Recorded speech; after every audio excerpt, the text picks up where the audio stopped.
Bonsoir, voici l'analyse technique du CAC 40 pour le 27 janvier. Alors ce soir donc une nouvelle analyse.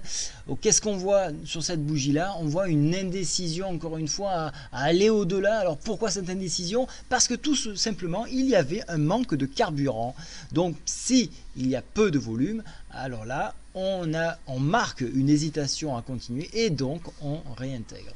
Donc on se trouve sous la moyenne mobile 20 et au-dessus de la moyenne mobile 7. Donc vous l'avez compris, sans volume, on ne pourra pas monter. Il faut un signal fort pour passer au-dessus des 4874, un point qui est représenté par la moyenne mobile 20.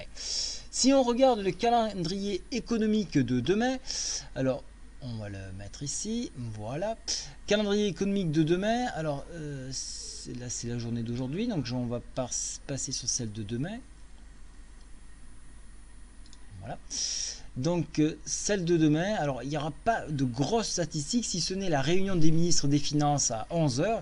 Et puis il faudra attendre l'après-midi aux US et attendre 14h30 pour les commandes de biens durables, le PIB et on aura les indices du Michigan qui sont importants.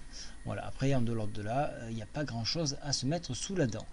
Donc on attend les retours de volume pour un mouvement haussier qui pourrait nous entraîner en direction des 4922 et dessous, et si on enfonce le support que je vous ai matérialisé entre 4814 et 4852, non seulement on fermera le gap, on viendra tester donc les 4820 et là en dessous, là on amorcera un vrai mouvement baissier. Pour ma part, cette configuration là est assez saine parce que on marque l'hésitation à descendre plus bas que le corps de la bougie précédente et donc on a un manque de conviction autant à la baisse qu'à la hausse. Donc c'est une consolidation. Alors on va voir au niveau des indicateurs techniques. Voilà les indicateurs techniques, vous voyez qu'on attend qu'ils se retournent à la hausse. Le stochastique est plus rapide, donc il a déjà opéré. Mais la MACD, qui elle reste beaucoup plus longue, donc tarde un petit peu à retourner. Mais lorsqu'elle se sera retournée, à ce moment-là, on aura éventuellement un mouvement haussier qui s'initiera. Donc le PTI, je l'ai réactualisé, 4597. Notez bien les points donc à la hausse, ça sera 4874. On a ici une zone de travail là. Alors la borne basse se situe à 4887, la borne haute se situe à 4915. On a derrière 4922, le support majeur 4930. À la baisse, la borne supérieure du support en range à 4852. En dessous les 4844, le comblement de gap,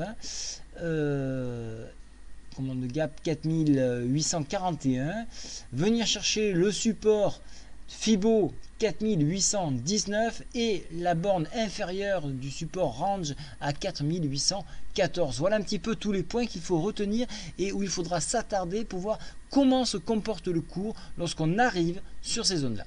Voilà, je vous souhaite une très bonne soirée. J'ai fait une analyse sur l'or pour ceux que ça intéresse. Bonne soirée à tous, au revoir.